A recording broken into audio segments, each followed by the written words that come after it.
You Like twice. peed on our bed yesterday.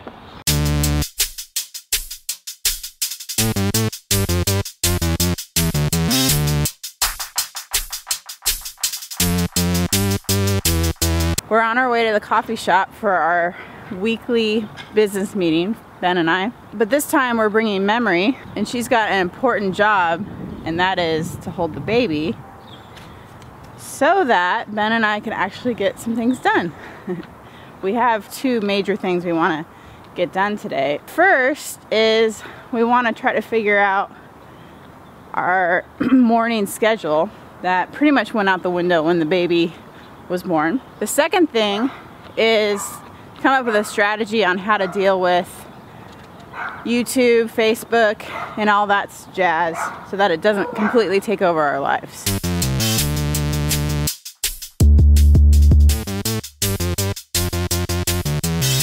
Look at all these spices. Most everything here is made from scratch, right? Yeah. Yeah. I didn't know that at first. Yeah.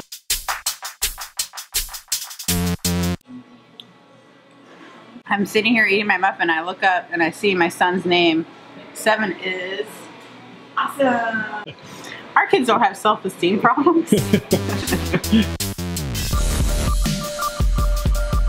I'm gonna start setting an alarm for 7:30 in the morning so that we can be up and having breakfast with the kids at 8. And we're trying to figure out this whole social media strategy thing, and it's making me nervous because I think anytime I put rules on myself, I feel like I'm gonna break them and then I'll feel like a failure. Memory is doing a really good job caring for her brother, her little brother. Aww, he's stacked out.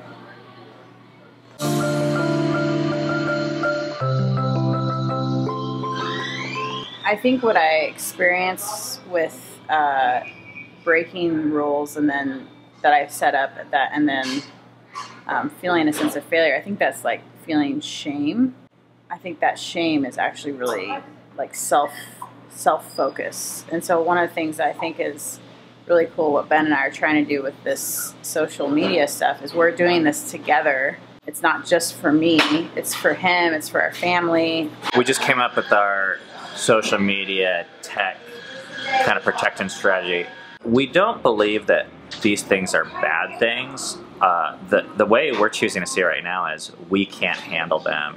The social media and the tech stuff is so easy to gravitate towards, and that should be a red flag. Anytime something's just easy, it's not usually better. I'm going to delete all social media stuff off my phone, with the exception of Instagram because it's impossible and I hate that. The second thing is we're both Kimmy are going to check Facebook and YouTube once a day. And the third thing is I'm going to unfollow most people on Instagram, which is hard because I want to see people's stuff. We have to just narrow that down. Sorry if this is you. We feel like if we don't have anything, if we're not healthy, we have nothing to give to people. If we don't respond to one of your comments, don't think we don't see your comments. We actually do read, at least at this point, we read all the comments. Oh, this is the other big one. When I said deleting apps, I'm actually deleting Safari, or I'm like setting a password that only Cami knows. Okay, YouTube app. This YouTube app, I can check it forever and it always tells me the latest fun stuff to look at.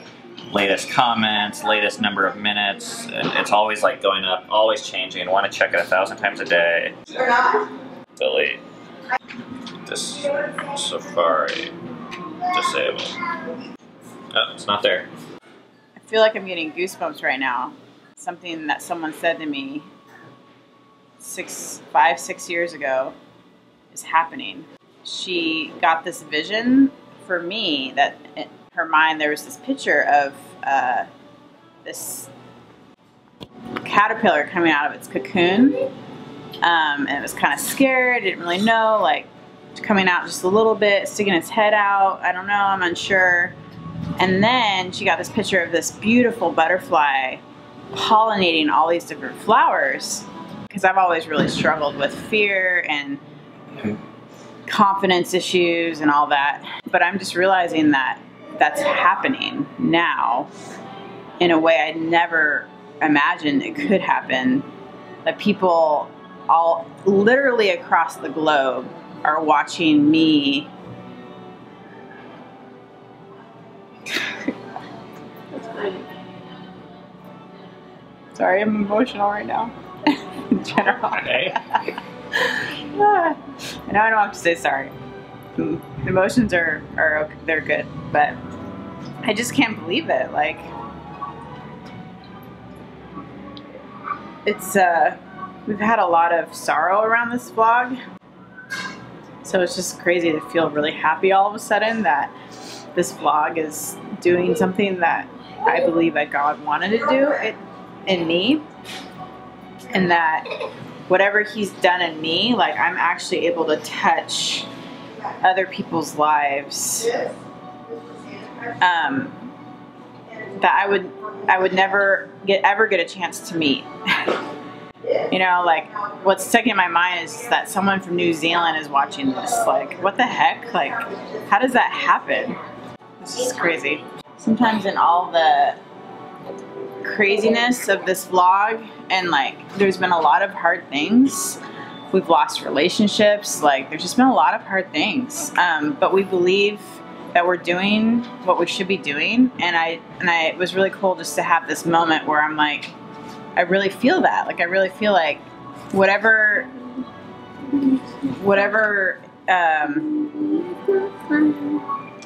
like, that vision is becoming reality. That vision that lady shared with me, that I'm really thankful that she shared. She didn't even know me. You believed in it enough that you got it tattooed on your body. So this is the butterfly coming out of the chrysalis, the cocoon. You know, and I believe that that's like what God did and is doing in me. It's not me. You know, everyone was made in God's image, and that image has been tarnished and like taken over by sin. But I believe that God actually has the power to restore that image and make us more who He actually meant us to be. I'm definitely not there yet, but I'm seeing these glimmers of, oh, this is who God made me to be. He made me to be bold and courageous and fearless and having a ton of hope. Those of you that knew Cami before this vlog, you know what a big deal this actually is for her. If your first time seeing Cami as this vlog, you might think, oh, here's this woman who's just brave and fearless and has no problem being on camera and just saying her mind. It actually is a completely beautiful thing. Even in the course of the 100 episodes, watching Cami trust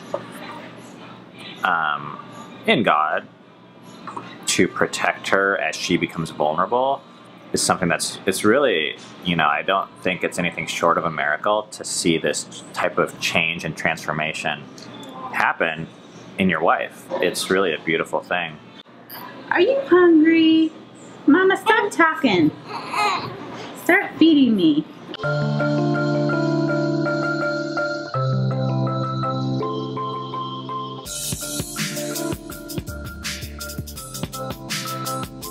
Give stuff to Crystal. Do you guys have something to give to me? Wait, I do, but I need it. Okay. This Dove or Eden want, or Memory want to hold the baby. It's our friend's Crystal's due date. She always does special things for me, I feel like, and so I'm trying to. I really want to celebrate with her that this is her due date.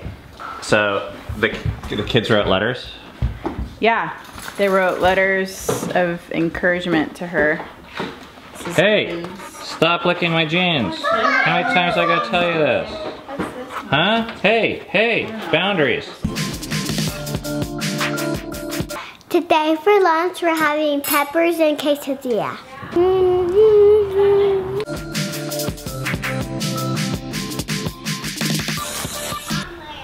We are gonna go for a run. We're gonna meet the family, well, Cami and the baby at Eli's, one of our favorite restaurants. This is our last run before the half marathon. So it's kind of like a training run. But the weather is amazing. It's 70-some degrees out. Are the sides potatoes, mac and cheese? All right, bye. Bye. Good job. Good job. The dog always takes a dump at this exact same spot.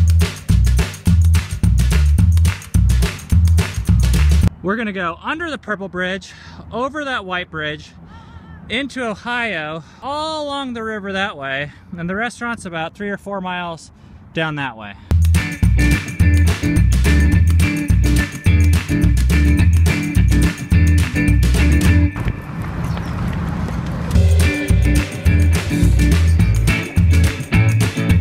Okay, I'm standing in Ohio right now, and over there you can see that's the LA Fitness where we work out, which means that Bellevue is right over there. That's where we live.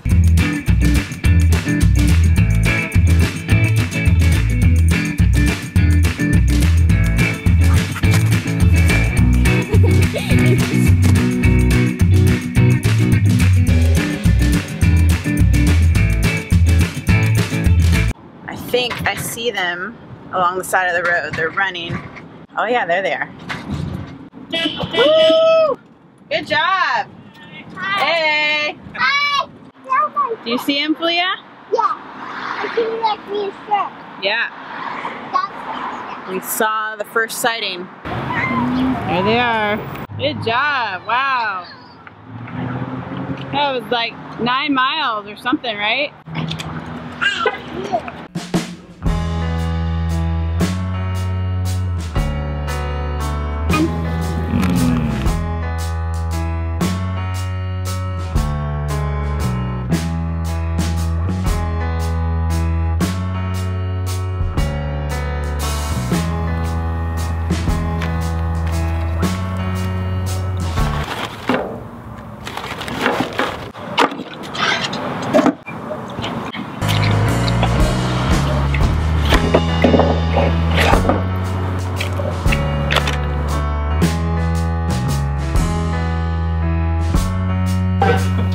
That's rude.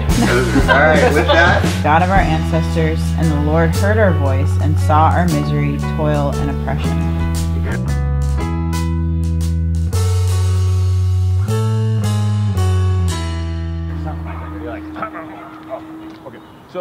Okay, shut up. All right.